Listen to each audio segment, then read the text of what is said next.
నత్ద్వారా శ్రీనాథ్జీ మందిర్ ఇది. దీని main entrance. ఇక్కడ నుంచి లోపలికి వెళ్ళాలి. 4 వైపులా ద్వారాలు ఉంటాయి. లేడీస్కి జెంట్స్కి సపరేట్. ఒక్కొక్క టైంలో ఒక్కొక్క భోగం. ఒకసారి మంగళహారతి, ఒకసారి తిలకం, ఒకసారి ప్రసాదం, తర్వాత ఒకసారి రాజభోగం. అలా రకరకాల పూజలు ఉంటాయి. ఒక అరగంట సేపే తెరుస్తారు దేవుణ్ణి. పొద్దున్న 4 సార్లు, సాయంత్రం 4 సార్లు తెరుస్తారు. ఇది ఇక్కడ మార్కెట్. ఇది చాలా రష్ ఉంది. ఇప్పుడు ఖాళీగా ఉంది. పొద్దున 5:15కి రావాలి. 5:15కి వస్తే ఫస్ట్ దర్శనం ఉంటుంది. చాలా రష్ ఉంది టెంపుల్, కానీ ఇప్పుడు ఆరాంగా ఉంది. ఇది 316 feet హైట్ శివ స్టాచ్యూ నట్ ద్వారా.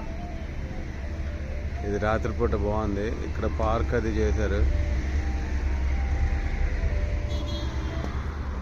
శివుడి షోల్డర్స్ దాకా వెళ్ళొచ్చు లిఫ్ట్లో. ఇంకా పైకి వెళ్ళి అభిషేకం ఉంది. 1500 టికెట్ పెడితే అది కూడా పైకి వెళ్ళచ్చు. ఇది శ్యామలాజీ అని కృష్ణుడి మందిరం. ఇది గుజరాత్లో ఉంటుంది. సేమ్ ఇలాగే ఉంటుంది. శ్రీనాథ్జీ రాజస్థాన్. ఇంకొక 3 అవర్స్లో వెళ్తాము. చాలా బాగుంది ఇక్కడ ఆర్కిటెక్చర్. చిన్ని కృష్ణుడిది. ఇది బాలకృష్ణుడి.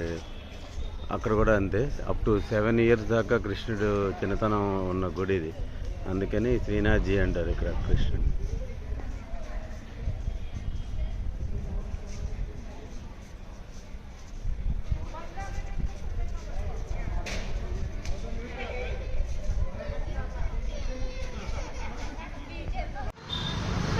బరోడాలో సుఖ్సాగర్ లేక్. దాంట్లో ఇది ఆల్మోస్ట్ ఒక 100 feet హైట్ ఉంటుంది. శివుడి విగ్రహం గోల్డ్ కలర్తో, మరి గోల్డ్ ప్లేటెడ్.